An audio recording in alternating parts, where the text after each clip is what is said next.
Good morning, everyone. Thank you for coming.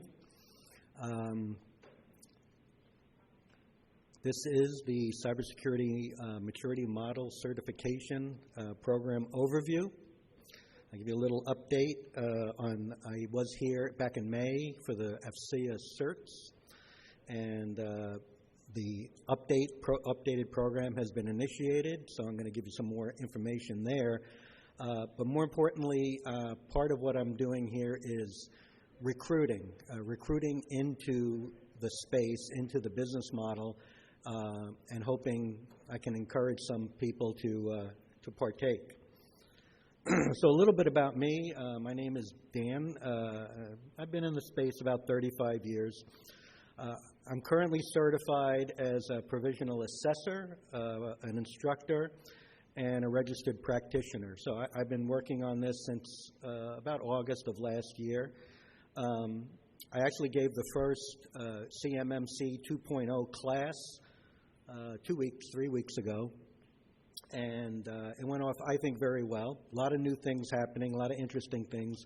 A lot of the questions that came up in the last session were answered, and I hope we keep this interactive. I am a board member of AFCEA International.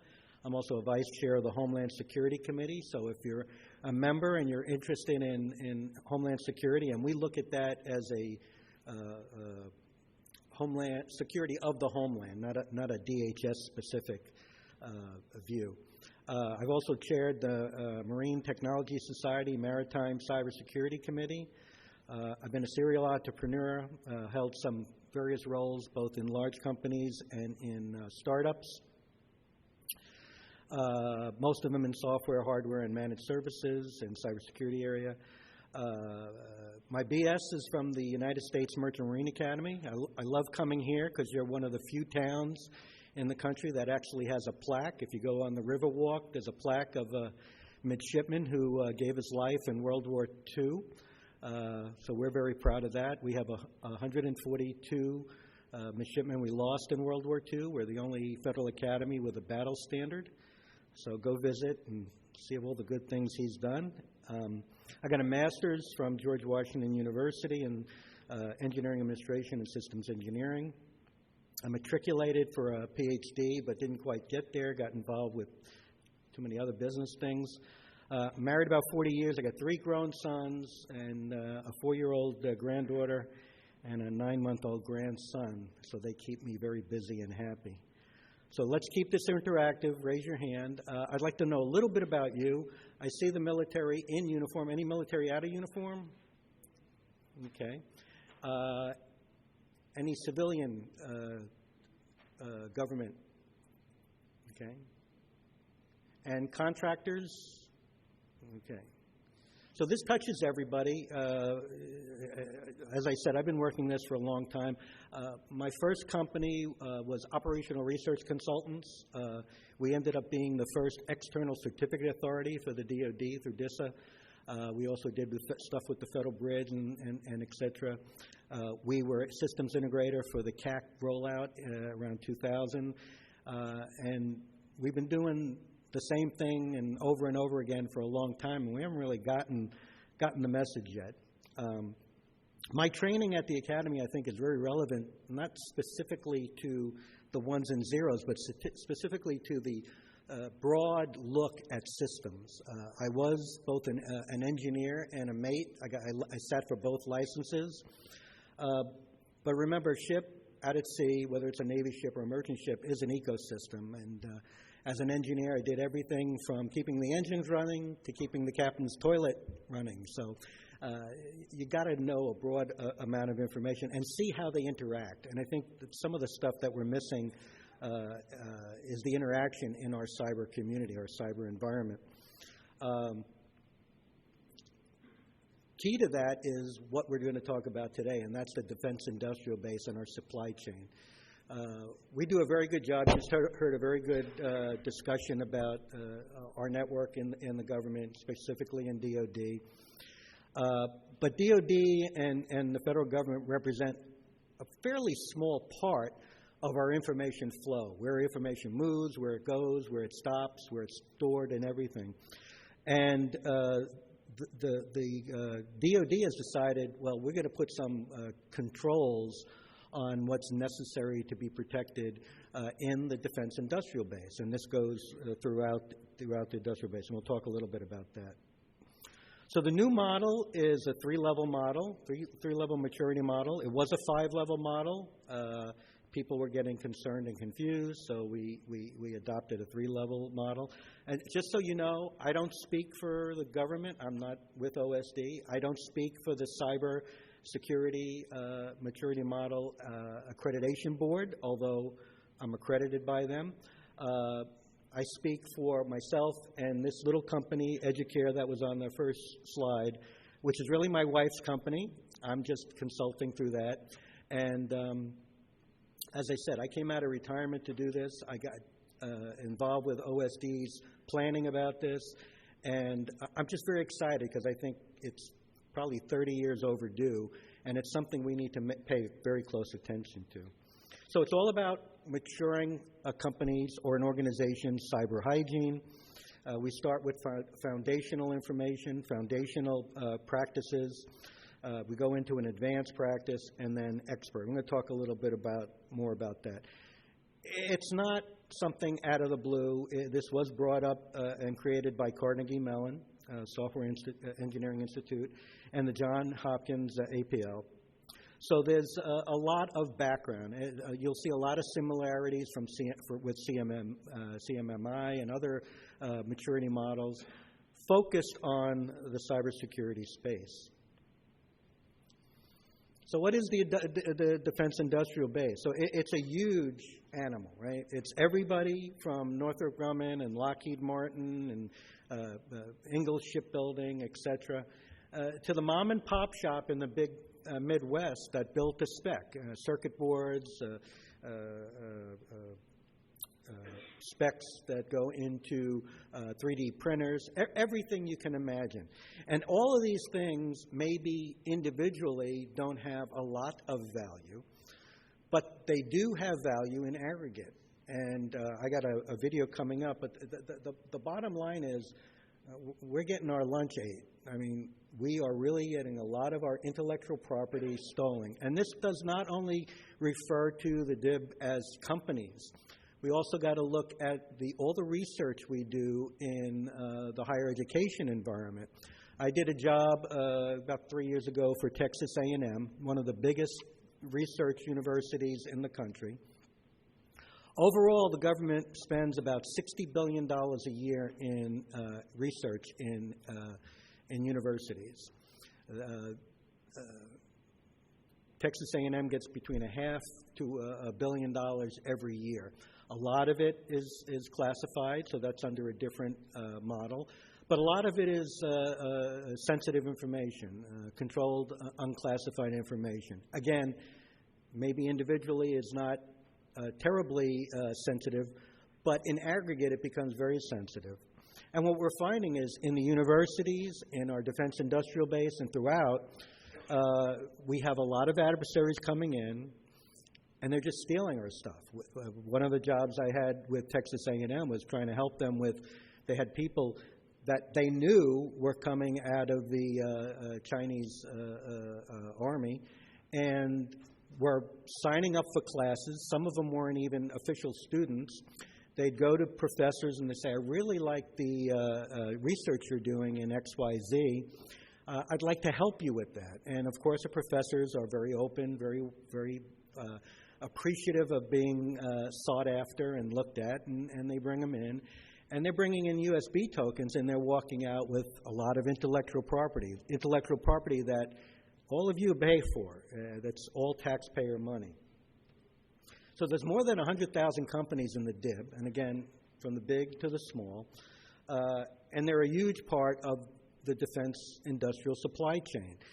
Coming from the maritime industry, that supply chain is very important to me as well. I mean, we move a lot of products, not as much as we used to. We're in a bad situation with our maritime, less than 80 U.S. flag ships that go in the blue water.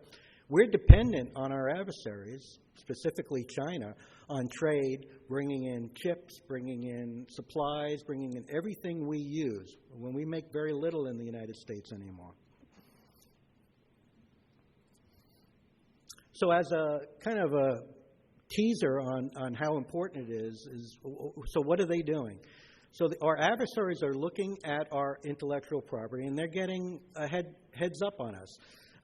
They're getting to build their product that meets the specs and is as good, or maybe in some cases better than our product, faster. It shortens our advantage over them. You know, we do all this work. How many years does it take to put aircraft into the air, new aircraft?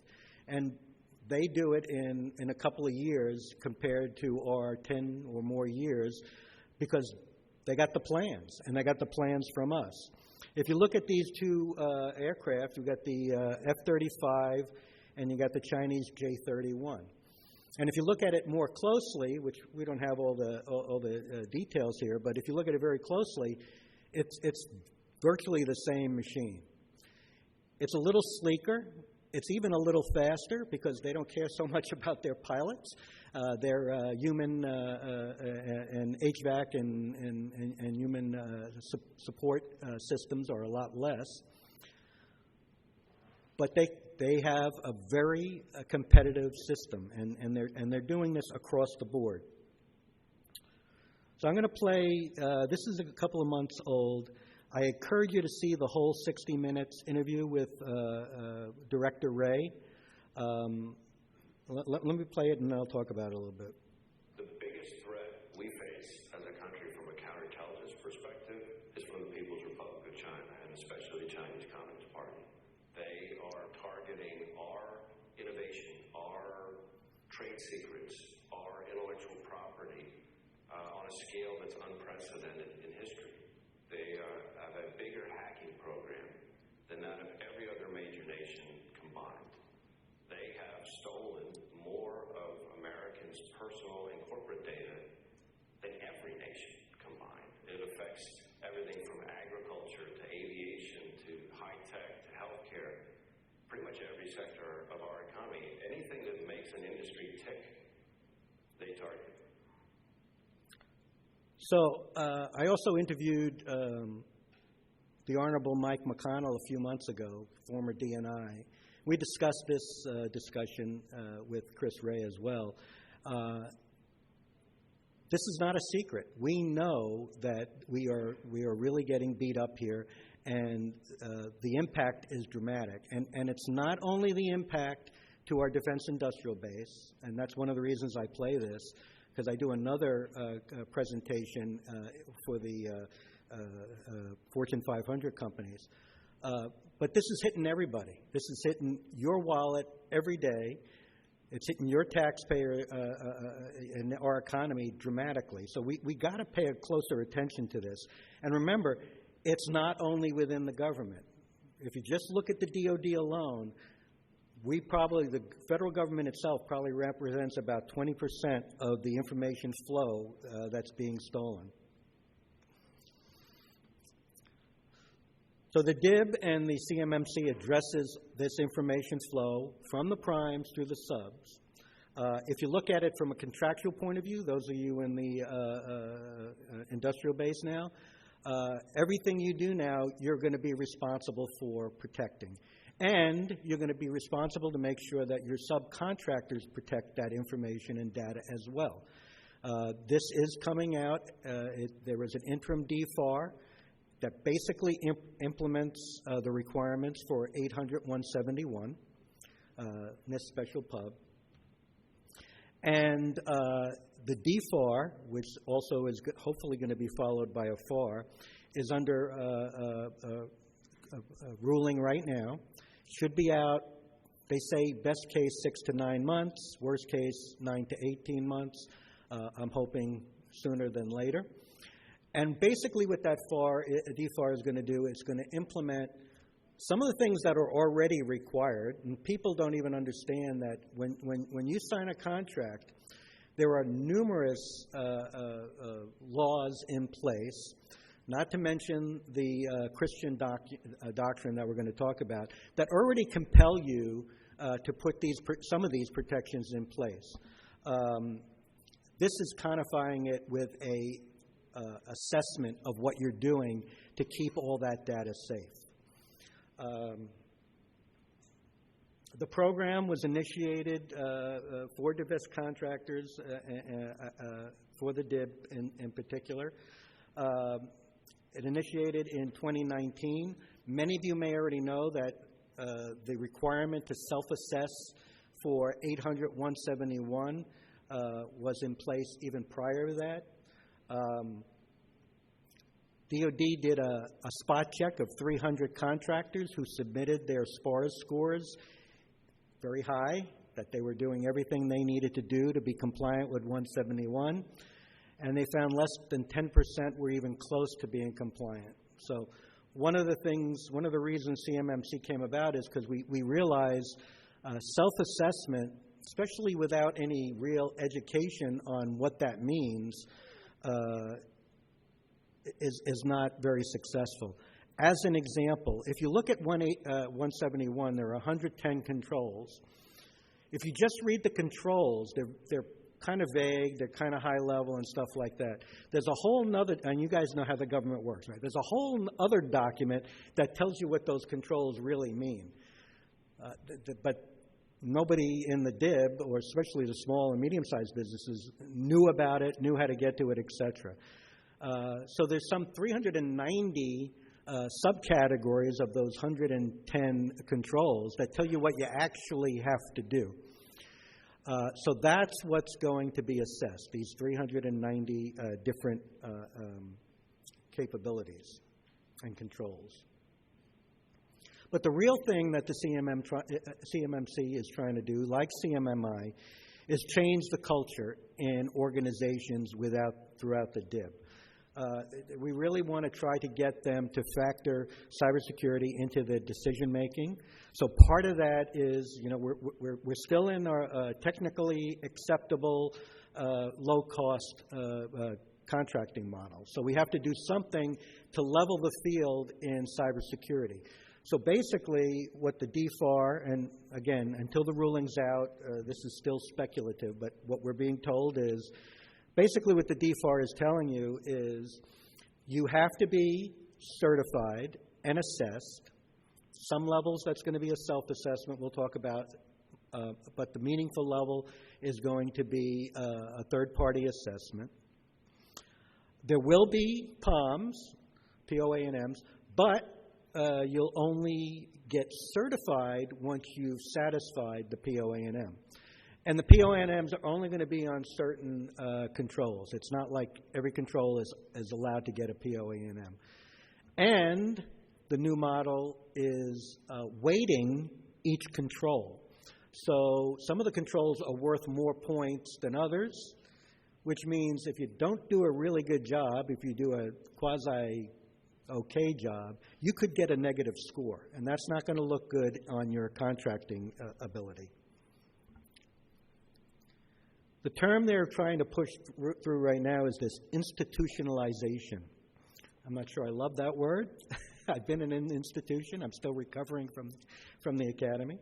But they want it ingrained in the organization. And those of you that are in the Army, especially here in the Fort Gordon area, you kind of understand that, right? That's drilled into you. It's less drilled in around the Beltway in D.C., and that's not odd. I've been in D.C. since 83, 84. Even when I was doing top secret stuff, I always had government folks, I won't talk about which service, but they would come in with sensitive data that wasn't wrapped properly. They just didn't always pay attention. And expecting a contracting environment to pay more attention is kind of hard. Although I think our security investigation, at least back then with the Defense Security Agency, was pretty tough. So you probably know most of this. The moniker for sensitive information is federal contract information. Stronger under that, or higher controlled information, is controlled unclassified information. And then within that, there's specified and basic. So it may be CUI basic, may be controlled technical information, may be export control information. And it's all marked separately. If you remember the old industrial security manual, it's coming back to haunt you, because all these markings of sensitive information, what used to be SBU, sensitive but unclassified, which in many cases almost meant nothing. I went to one agency to help them protect their sensitive unclassified information in the late 90s, and the program office said, "Oh, we don't have any." I said, "How can you not have any, right?" Because they were the authority. They were the ones that said whether they did or not. Well, now we have something similar to a classification guide that NARA keeps and DoD keeps to show what is sensitive, what is controlled technical, etc. And then these all need to be marked, and then they need to be handled the same way. You're going to double wrap when you move CUI, etc. I also urge you, if you haven't, to look at the security awareness learning. It's a very quick, self-learning, self-paced, computer-aided course. It's pretty good. It's very high level, but everybody in your organization should go through it so they understand what they're dealing with. This is the registry I just spoke about. It's the official list of CUI. As I said, NARA controls the registry, although the DoD has its own registry, which mirrors NARA, but it also applies NARA's definitions in the context of the work that the DoD performs. So again, here's some links. When I teach the class, which is much more detailed, but when I teach the class to the prospective assessors, I make sure they get all these links and all of these references and put them somewhere. I don't care whether you put it on your cell phone, on your computer, somewhere. I still have a notepad. I'm an old guy. To have ready these references. And if anybody that's been involved with the DoD and the federal government from a contracting perspective, everything from, the 5000 series. All of our documentation points to other documentation, it is a maze to get through. So to understand this, you really have to have a good understanding of where everything is. Nobody expects everybody to memorize this stuff, but know where to flip to, know where to get this information. Talked about this a little earlier, the Christian doctrine. So the FAR already has words about protecting sensitive information. It's in there. It's in every contract, whether it's written in the contract or it is not written in the contract, because it's part of the FAR. When you sign a contract, you are required to protect sensitive information. Now, how you do that isn't really detailed very much in the FAR, of course. It talks about 871 and it talks about other requirements, but it's still very vague. There's no roadmap of what do I need to do. Right, so the Lockheed Martins and the Northrop Grummans of the world, they got a lot of resources, and they can pay very close attention to this. But the DIB, 70% of the DIB is small and medium-sized businesses that don't have a clue. I mean, if you got a build-to-spec company, in Colorado or something, and all I'm doing is downloading sensitive information, sticking it into a 3D printer, and creating something. I don't have a crackerjack IT staff. I don't have a CISO. I don't have a cybersecurity expert. I got me, right? And I'm rolling up my sleeves. I'm just trying to get the job done. So the kicker, or the agreement that DoD has made with DOJ, is to now more strongly enforce this False Claims Act. So it starts with signing your contract, which, of course, has the FAR. Then the next piece of that is the DFAR, which, again, there's an interim DFAR out. 7012 is the one you need to look at specifically for this requirement right today. The new DFAR that's going to require assessments and all of that is, like I said, coming out. But at the end of the day, you're compelled not only whether this is, whether this is written into your contract, by the Christian doctrine, and this is not a religious thing, this is I think it was a Supreme Court ruling, some guy named Christian. You're compelled to protect this data. And if you're found not doing what you say you're doing or you're asked to do, then you can fall under this False Claims Act. Now, we've all heard about whistleblowers, right? Well, there was no real compelling reason in the past for whistleblowers to get hot and bothered over whether their company was really protecting data well enough. Now there is. There's a bounty for whistleblowers, whether they're internal to the company, external to the company, and they are going to enforce this False Claims Act. And it comes with some heavy fines. The biggest problem is if you are found non-compliant under the False Claims Act, you'll be suspended from being able to bid on DoD contracts. I keep saying DoD because DoD has currently began the implementation of CMMC. Keep in mind that the entire federal government is looking at CMMC as a model. Whether they're going to use CMMC specifically or something close to that is still to be determined. But I think this is something that, again, long time coming and strongly needed and throughout the government. And by the way, if you're a public company, I'm involved with 2 microcaps. SEC is implementing a lot of this as well as part of your SEC disclosure requirements. So it's really becoming an interesting program, and that's why I'm here also trying to encourage people to join the fight. Again, another link with the Justice Department if you want to know more about the Christian document and the False Claims Act. There are some of the numbers about individual companies that knowingly defraud the government can be held 3 times the contract value, plus a penalty of $11,000, plus the cost of the claim. It's called the Lincoln Law because it was implemented during the Civil War. So it's one of these old requirements and laws that is coming back to life. So let's talk a little bit about the program itself. So again, there are 3 levels of the maturity. The basic is going to be just covering federal contract information. So if you don't have any CUI, you can self-assess. There are 17 controls that you must adhere to. And again, you must self-assess. You put your score up in SPARS, which is the website for the DoD that tells the contracting officers that you've self-assessed and what your score is.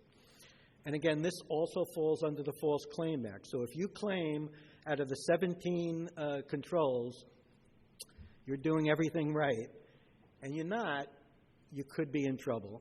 And again, the worst part is not being able to bid on contracts, in my mind, anyhow.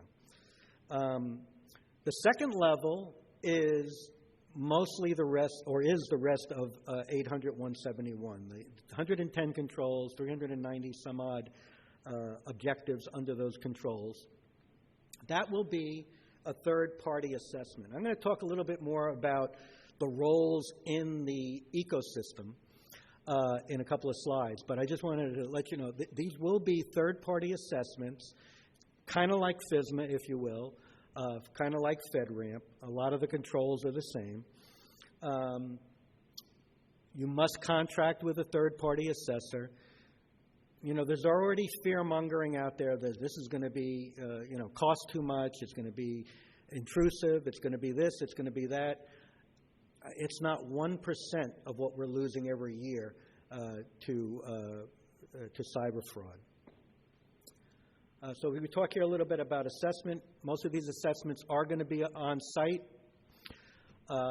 and that's what we're looking for from this community, is how do we get more assessors, how do we get people involved, people that understand the tenets of cybersecurity, the management of cybersecurity. It's not just ones and zeros. There's a lot going on, and gets to understand how organizations are institutionalizing cybersecurity. What does that mean? From the top down and the bottom up. I'm going to talk a little bit about more of that in a bit.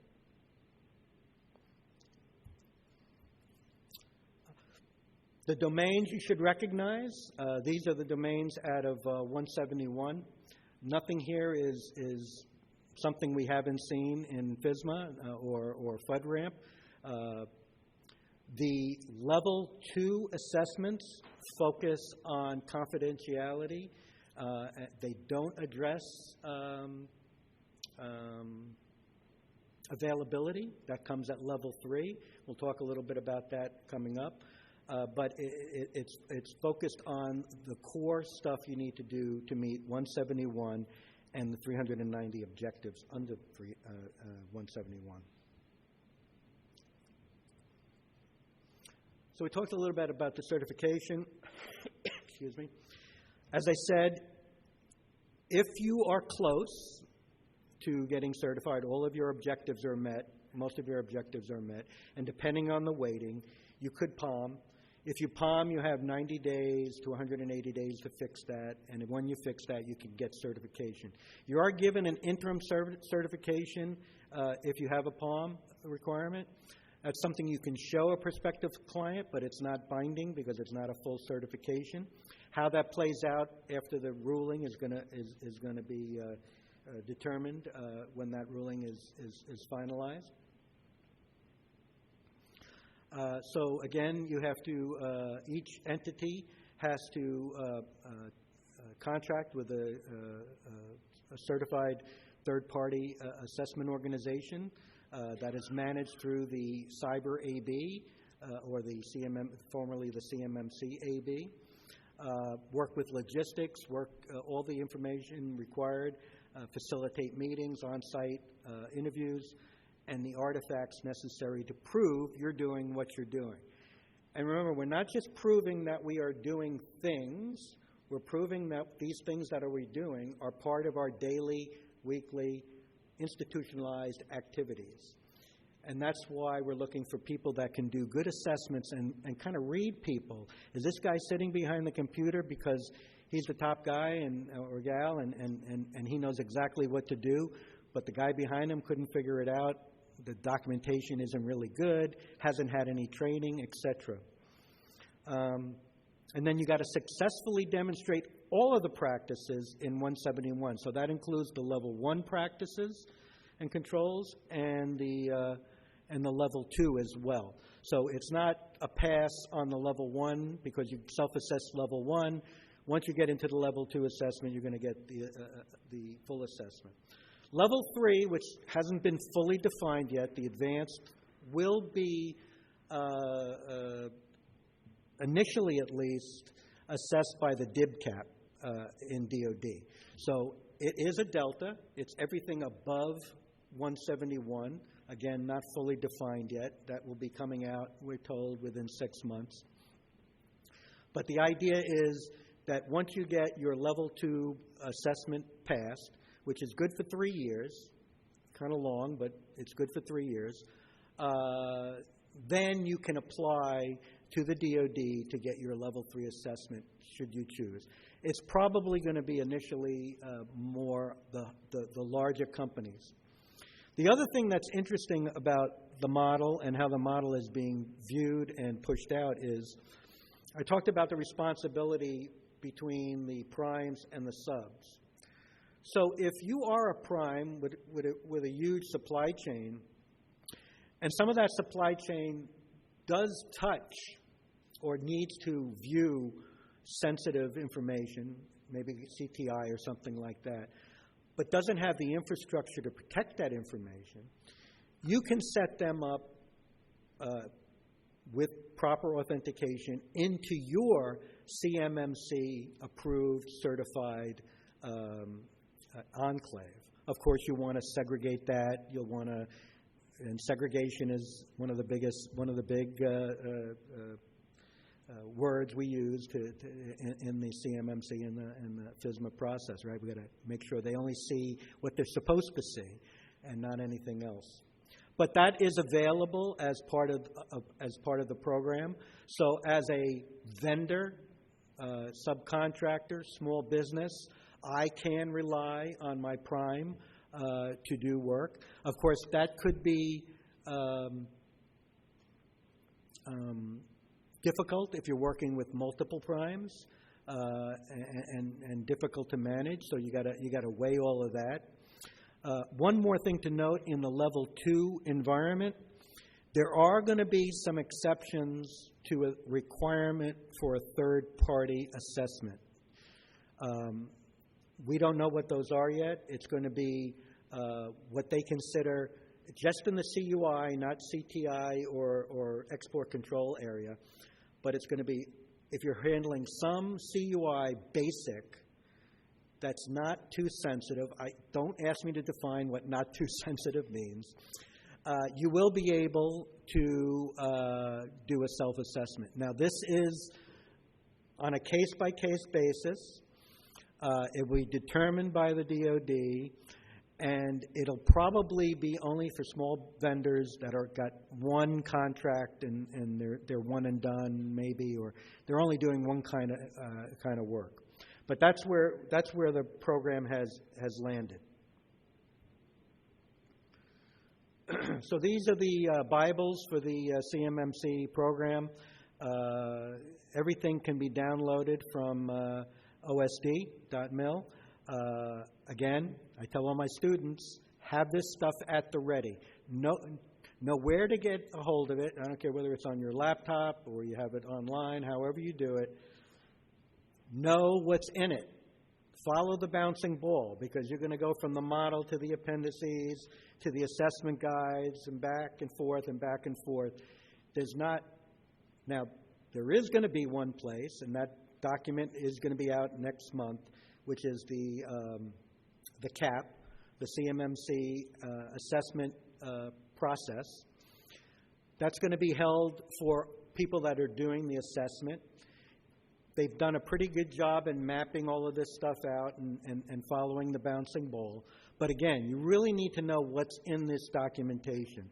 And as you go through assessments, I've done a lot of this both at FSMA, FedRAMP, I've done DICAP as a technical assessor.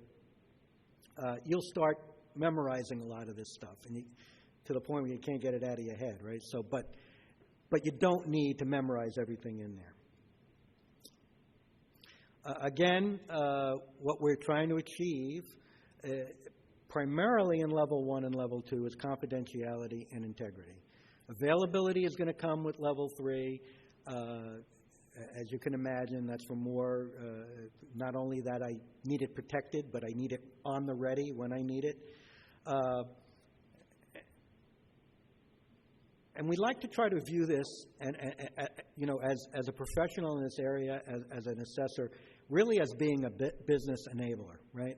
So the companies I'm talking to, they're coming to me and they're asking, well, is this going to be a discriminator? I think absolutely this is going to be a discriminator. If you're not certified CMMC, you will be precluded from bidding on DoD contracts, and who knows in the future. I know GSA, because they do a lot of DoD contracting, is already on board, and DHS is looking very closely, mostly because one of their components, the Coast Guard, is very embedded with the .mil and everything. So I think this is going to...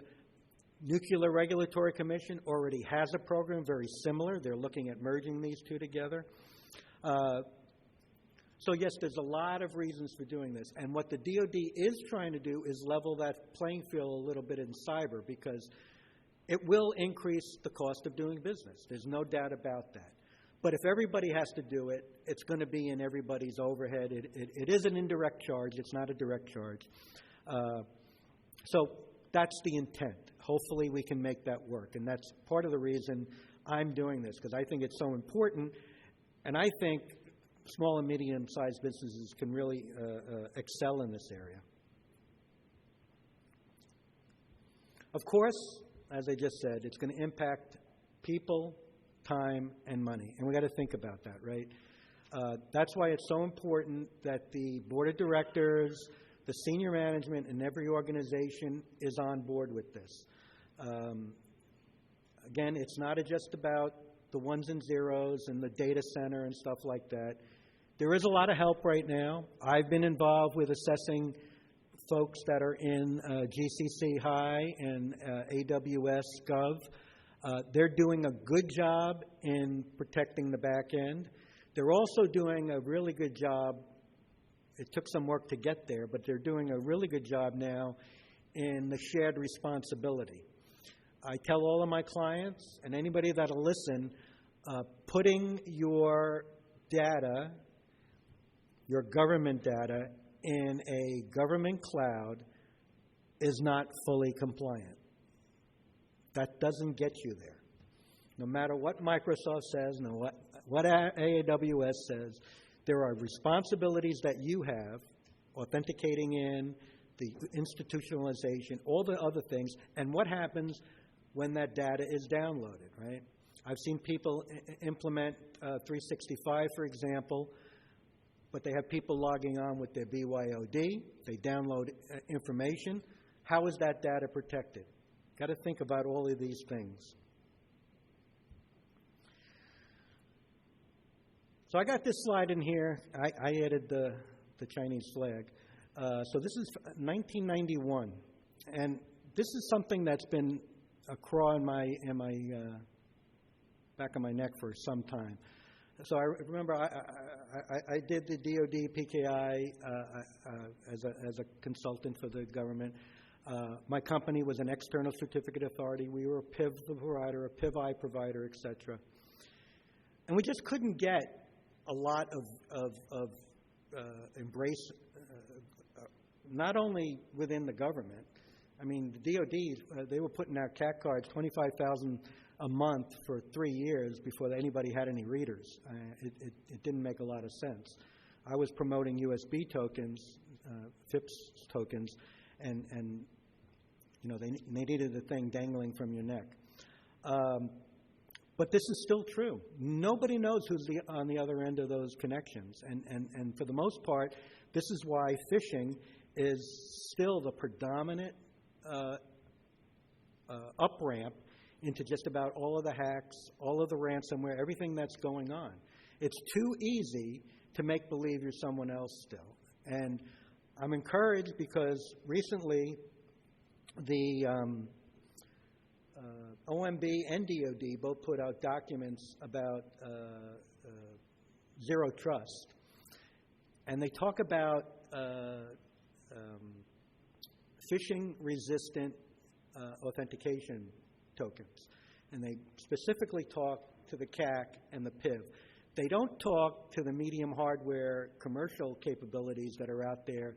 There are 3 vendors that sell to the DIB. They get a good business. It's not skyrocketing, but I mean it's only maybe 10% of the DIB when we should be having these credentials out all over the place. And remember that it's not just the Wi-Fi, it's just not the internet, it's everything else you stick in that computer, right? I do a lot of work on maritime security, on ships. You'd be surprised at how many people come on board when they're in port, even in foreign ports, to do update and maintenance, and they're sticking in their laptop or they're sticking in a USB token. God knows what's on that, right? And there's been known soft attacks, if you will, in conferences. I'm not going to say like this one, but other conferences where people leave giveaways on tables that have malicious code or malicious stuff on the USB tokens. So be careful what you stick in your computer. And if you're a company, be careful with BYOD. If you're not controlling that endpoint, you're not controlling the data.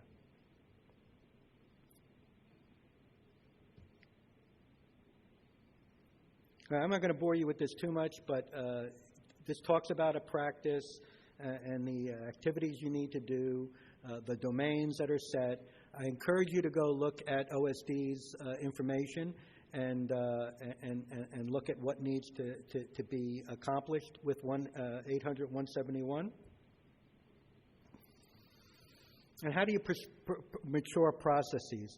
So I came out of when I came into town, the D.C. area, I was working for a marine engineering naval architect firm. We were building DDG-51s and CG-47s, working with Ingalls and Bath and all the other names that don't exist anymore. But one of the first things we always did, and I know we did that when I was working with NavAir as well, is we created a test and evaluation master plan. We measured how effective what we wanted to do was before we implemented it. If it wasn't measurable, it wasn't designable, right? It shouldn't have been part of the design or the final requirements. Today, I still see a lot of IT and cybersecurity as kind of hobby shopping, right? I did that there, so I'm doing this here. I've known this for 10 years. 10 years, 3 years is eons in cyber and the internet. So we got to be continuously measuring, continuously understanding. They got to be flexible, and they got to be able to be repeated. It's not just the expert, top-notch one IT person in your company that's your cyber czar, right? Because what happens if you get hit by a car, or he gets COVID, or whatever it is? They got all these workarounds, right? Then, okay, I'm going to go through the back door now, and I'm going to do the administration. So you got to be very diligent, and that's why you have to have it put into your culture, into your documentation, into your processes and your policies and procedures. When I was running my company, I had a certified data center. We were a program of record. It was kind of funny back then because we were audited under FSMA and DICAP for the DoD, and we were audited very, very, very strictly. And you have to, as a leader in a company, you have to be leading by example, especially in this area. Because if you're not doing the processes and the practices that are necessary to protect the data, what makes you think the other folks are going to do it? He doesn't care that much, or she doesn't care that much. So it has to really be all the way up to the C-suite.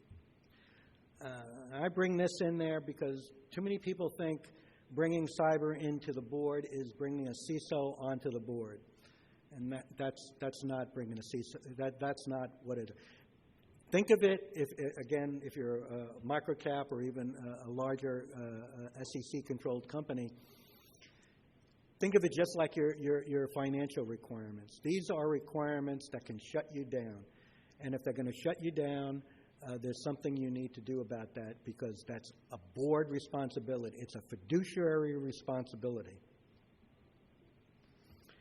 And the comment about, you're not only protecting yourself, you're not only protecting your company and your brand, but your stakeholders, your customers, everybody involved. And we also got to, and we talked a little bit about this, you got to remember to look across your entire environment. From the physical to the networks, where the devices, again, BYOD, your personnel, everything. And all your information states. I can't tell you how many places I go into and we encrypt everything. Oh, great. What do you do to protect the process? What do you do to protect the communications? And the things I love is when they say, well, we have all our data protected with encryption. We got AES, we got all the best stuff. What's your activation data? I get cross-eyed.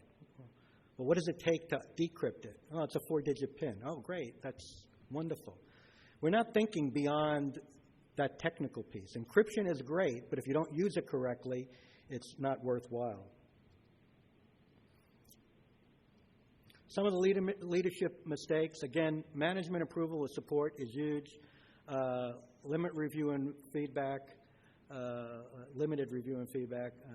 requirements not implemented. We say we implement them, we're not implementing. This has got to be practiced, right? We just saw I was born on Long Island. Massapequa Little League just made it to the Little League World Series, right? And all they talked about was practice, practice, practice. You got to do this. It's got to be natural. That's why I'm a bad golfer. So to the ecosystem and what's available. So, of course, can you see my? Yeah. OSD, OUSD is controlling this. The Cyber AB used to be the Cmmc AB. They went to the Cyber AB because they're looking beyond DoD. And they control some of the certifications through the DoD. The DoD audits the third-party assessors and the registered practitioner organizations. And then there's registered practitioners, which I am one. So that's the consulting arm, right? That's the group that can come in and give you some help on how to meet some of these requirements. The other side is the certification side. We got licensed partner publishers. They're the ones that do the curriculum for the program. And then a training provider. Educare is a training provider. So you could come to me and I can give you training on the Cmmc overall process. Then these are the roles. I mentioned I'm a provisional assessor and a provisional instructor. That was an early program because they didn't have all the training set up and all of that. I am currently training CCPs, Certified Cmmc Professionals. I will be doing some of the initial assessments, hopefully in the next couple of months. But within a year, all of that will be transferred from provisional to a larger body of CCPs, CCAs, which are certified assessors, and lead assessors. And then on the other side, certified instructors. So there's a growing number of requirements in here, and that's why I'm trying to entice people in industry that are interested in looking beyond what they're doing and maybe providing. I'm doing it part-time, right? I teach one class a month, and hopefully I'll do maybe an assessment every quarter or something like that for now. Like I said, I retired. I got my grandchildren. But I'm trying to get more people involved because I think this is long overdue and very. So look at these requirements. You can go to the cyberab.org. They got all of those requirements. On the other side, last time I was here, I had a couple of folks in uniform that were reaching their departure time, and they were interested. And if you are looking for something to do after you retire out of the military, I think this is a great opportunity. Certainly, you have the skill set and some of the requirements necessary to be very successful here, and we hope you can look at that. From my perspective, especially some of you military guys, you're going to have a retirement.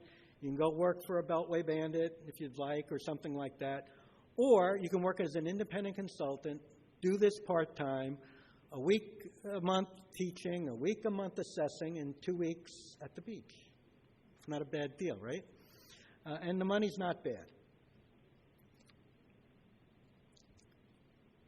So some parting thoughts. So this is from the 21 IBM breach report.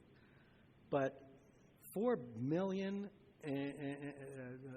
breach costs rose $4 million from 386 to $4.25 million, the highest average cost in the 17 history of measuring cybersecurity and the threats. Average cost in U.S. dollars was $1 million or higher. So the average hack, most of it's ransomware. It's going to cost you $1 million, and that's nothing to laugh at. I did a study and a presentation for a customer not too long ago, looking at all of these different hacks. The thing that intrigued me the most was these bad guys, China, Russia, Iran. They're very well organized. They have a 24/7 help desk to help you, the victim, navigate paying your ransom, fixing your problem, the whole nine. They make it very easy for you. This is a cottage industry. A part-time hacker, ransomware guy, makes about $60,000 a month. A very seasoned hacker makes upwards of $600,000 a month. Now, I'm not recruiting for that. I'm recruiting to stop that. So I think this is very, very, very important. So some questions to ask yourself, especially the guys that are going back to their companies, guys and gals that are going back to their companies. How do we manage the threats now? How challenging do you think it would be? And what are the biggest changes that you see that are needed? And when you're thinking about this, think about joining us at the Cmmc and being a part of this solution. Because, like I said, I think it's dreadfully important. It's costing all of us a lot. And remember what Ray said. It's not just intellectual property. It's all the personal data. They're picking up DNA information from us. They are looking at, and we got good information about the fact that they are planning pointed biometric weapons that for the future. So there's a lot at stake. I'm here. I'll stay for any questions. Does anybody have any questions? Yes, sir. Go ahead.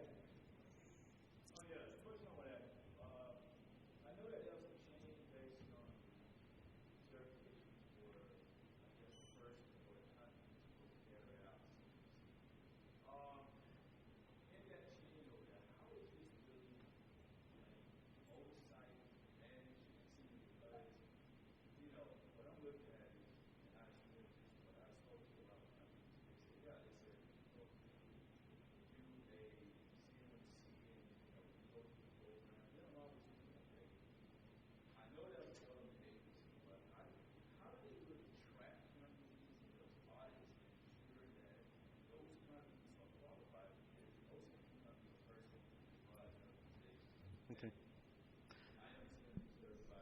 Right. So the basic question is, how do they keep track of what's going on? So I'll just go back to this slide. So OSD certified this Cyber AB. Cyber AB is a nonprofit organization. You can think of them like SEI, Software Engineering Institute. And they're certifying people and organizations to do these different jobs. It's an infant right now. Understand there's going to be growing pains. There's a lot going on. And that's why we need smart people coming into the ecosystem, right? Some of the folks that I've been teaching, early 20s, mid-20s, early 30s, don't have a lot of experience. They want to do things, but we need some people with chops in this, and that's how that's going to happen. So OUSD kind of controls the agreement. It's a no-cost agreement with the Cyber AB here, this group. So go to cyberab.org and you can read about that.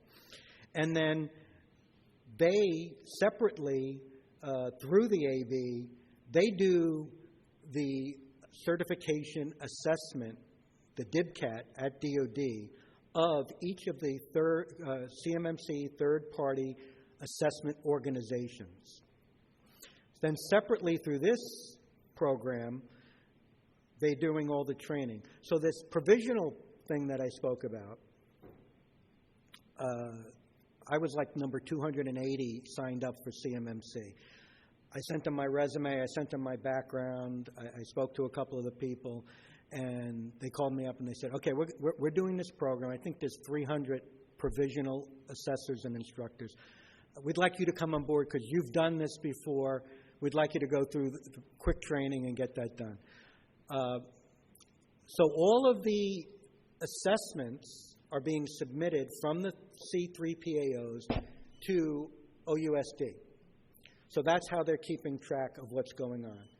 And they're going to go back and forth. Again, it's a 3-year assessment. They haven't talked about spot checks yet. Remember, there's probably between 150 to 200,000 companies that need to get through this program. So Right now, again, this is an infant. It's a start. If we get through a third of those and get people at least thinking strongly about this and monitoring this internally, institutionalizing these programs, we've gone a long way from where we are today. We got to get started somewhere. Does that answer your question? Yes, sir. In full disclosure, I'm an RPO also, and I think you've done a good job of showing the ecosystem. I'm a big fan of the RPO because of what you said. It impacts people, time, and money. And a lot of you are a smaller shop. One person that's going to be put aside as a single point of failure. The RPO can actually come in and consult with you from a pre-assessment state to get you to know what you have to do for a roadmap to get that certification. Yeah. And the thing that you can do that you didn't mention, so I do want to mention, is that the marketplace, the cyber AD has a marketplace. You can go and search for RPOs, and pretty much anybody that's on here, you can go and search. If I'm one local to you or an organization that's got baseball cards of information, that will be instructive. But I would encourage you to leverage, if you're just trying to get started, really think about engaging an RPO to get you help. Just because we want to get it started and moving in that line, RPOs kind of Yeah. Absolutely. The two things I'm seeing most prevalent in my classrooms is people that are looking to go through the RPO program and getting more information, eventually maybe becoming assessor. But more importantly, companies are sending their people to the RPO training and to the CCP training to have an in-house expertise to do some of that consulting piece. So the RPOs are set up as independent consultants, if you will. You bring them in. They'll help you with your not your POAM, your SSP requirements, your self-assessment requirements and stuff like that. And on the other side, on the assessment side, depending on where you want to go, right? Right now, the CCPs get a little bit more training, but at the end of the day, if you have one day more training than you had yesterday, you are 100% better off than you were, and it's just a fact. We are so far behind. We are in catch-up mode, and I understand the earlier question. You know, how are we going to keep track of all of this? That's a great question. I think that's a question for after the ruling is made. I think the real question now is how do we get people excited about this? Excited about it not only from what we're talking about here as being part of the ecosystem, but also looking at it, at companies looking at it as a discriminator. I know I got two companies right now I'm talking to every day. They don't even care if they get assessed right away. They want to be able to say they truly are compliant with 171 so that their SPARS is up to date. Contracting officers are looking at that today, and they're going to look, and they're going to see whether you have a good score or not, and they may even ask for a partial assessment on some of that. So I think it's going to be necessary within the next 3 years to be a player in the DoD, and especially when I keep mentioning this in all of my discussions, but we're still in a low-price, technically acceptable environment. If the low bar of technical acceptable is you have to be certified at Cmmc level 2, then everybody's on the same playing field, and the costs are the same. You know, you might find a C3PO that's 10% less or whatever, but they're going to be restricted from being overly price competitive because that's part of code of conduct. right. So you're going to see pretty much standard rates coming out of it. Right. And I didn't mention that in there. And when you go through the AB website, you can. But one of the things we all of us, I'm sure you have, either as a company or as an individual, we sign this professional code of conduct. And there are some very interesting ramifications if you don't follow it. And that is being monitored pretty closely. So, and just so you know, I'm not an RPO, I'm an RP, I'm an LTP. So I can train you if you want. Any? Yeah, they just put it out, right? I think so. You're better off taking the CCP training. Another thing was when you're talking about that 3 years, I'm going to be thinking about this now for those reasons, but there was some talk in the June town hall that USD is going to actually be incentivizing CMMC in the prime. The prime is going to be required, maybe even before ruling. Right. I worked with 2 companies 2-3 years ago. Actually, both of them were subcontract to Northrop Grumman, but one shifted to Paraton. Anyhow, they were enforcing 800-171 and they were coming in. They were not just taking a checkbox. They were coming in and saying, show me what you're doing. They weren't doing an assessment, and they weren't charging the sub. But keep in mind, as a prime, if your sub isn't compliant, that's on you, because you're passing down that requirement. Everything's a pass down. Any other questions? Yes, sir. Real quick, and this is the dovetail right off the last couple of comments. So, small business, mom and pop shop, this is not only going to be required, it's necessary. Yet, I need to be CMMC level 2. What ballpark price figure am I looking at to have somebody come in, help me get to that point where I am ready for an assessment? So, the question was, what ballpark? Yeah, they wanted me to repeat it. So that's dependent, right? So the first part of that is, are you handling federal contract information or CUI? You may, if you're just federal contract information, you may get away with just a self-assessment. So if you got to do the whole level 2 assessment, CUI. So it depends on your infrastructure. So I'm working with a bunch of partner companies. I got one company that has, they call it CMMC in a box, if you will. Basically, they have a strong PKI with a FIPS 140-2 level 3 chip and self-encrypting drive that talks to AWS government, and everything's encapsulated in there. So let's say you're a small business, your data's in the cloud, you stick this in, you download it, you stick it into your 3D printer, you do your stuff, you clean the printer, you pull the thing, the data's still encrypted, you can delete it, you can do whatever you want, and stuff like that. So it really depends on what you're doing and how detailed you want to get. If you, well, and there's so many variables there. For example, I just brought a company from 365 to 365 GCC. And you can't do that through Microsoft, right? You got to go through all of these little vendors. Some of them are big vendors. And they're pushing everybody to get the E3 or above licenses, right? Which are like, what, $1,200 a pop, right? Small company doesn't need that, right? You really, the question is, how much data do you have to process locally, right?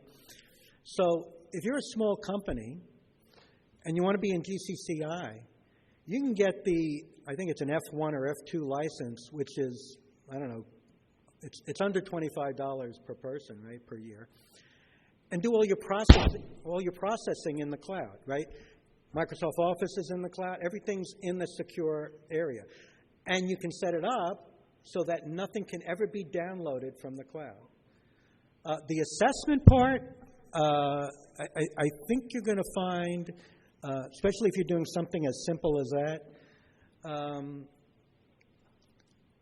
I don't know whether a consultant's going to charge you for like documentation and policies and procedures, $10,000-$15,000. I don't know, and really that's preparing you to do it and get it ready, so you can keep it continuous.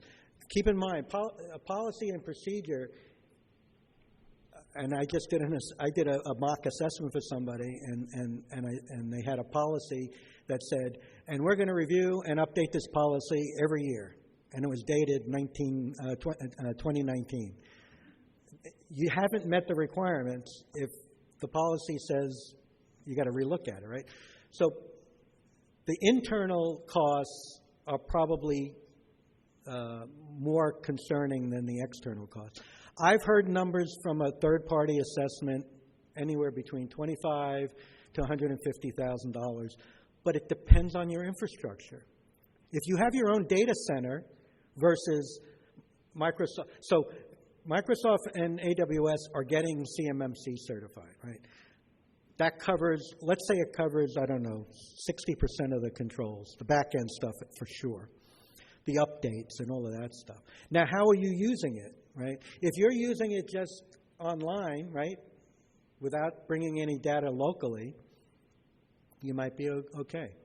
So the other thing you got to look at, though, for example, this other company I was talking about, they were looking at getting a CRM. And there were a bunch of CRMs out there. And again, it's dependent on how you use it. Are you going to put any CUI or FCI in your CRM? And the question is it easier to protect or is it easier to monitor what your people are doing? I think it's less costly, right, to protect. So there are a lot of CRM companies that are saying they are Cmmc, not certified, compliant. Some of them say they live in a federal cloud and stuff like that. But you got to be careful because a CRM is not an application that a government program is going to use, so they can't get an ATO. So what does it mean that they're in a GCC cloud? So again, there's just so much, but the advantage of, for example, 365 and AWS is that if they get their certification, which I don't see why they wouldn't at this point, then let's say 60 of the 110 controls are covered. Now that cuts the cost dramatically. That cuts the cost not only dramatically of what you have to do, but it cuts the assessment cost down dramatically. Thank you. Appreciate it. I have raised my hand before I stepped out. So we did this self-assessment for when we got into the contracting. And then for the level one, I set a payment of $7,500 to level one. So I know one of my business partners, they're trying to do level two, and we just paid them $20,000. But if it's, you got to think, if that is required for a contract, you're making that investment, right? You're making money back at some point. It just depends on what the market is, how big you want the infrastructure, and then what eventually to do it, and the cost. But everything is expensive now. Well, it's an opportunity cost for your staff to do that too, because the consultants are still having to do it, how much the consultants are doing. Could add up overhead that you're not seeing directly. Yeah.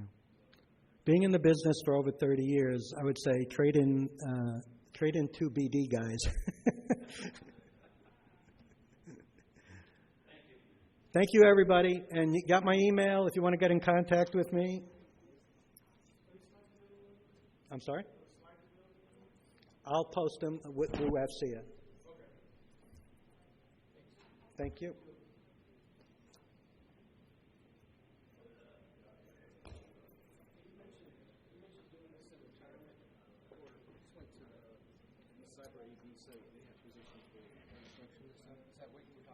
Mm-hmm.